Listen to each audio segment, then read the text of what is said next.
Why everyone needs to have a mentor to get to success. Let me tell you about my unexpected mentor back in 2001, called Ivor, an elderly client from Ghana who became my unexpected mentor. Despite my limited broken English skills, Ivor encouraged me to read the Financial Times and explore investments back then. Laughing at the idea, me?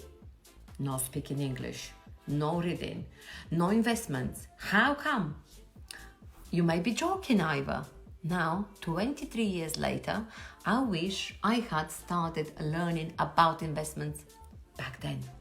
Regardless, Ivor's guidance pushed me to start my first business, even with my broken English.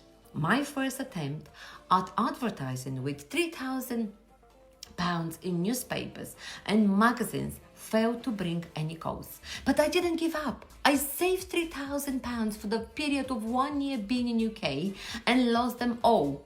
I learned two important lessons. Never give up and adapt when needed.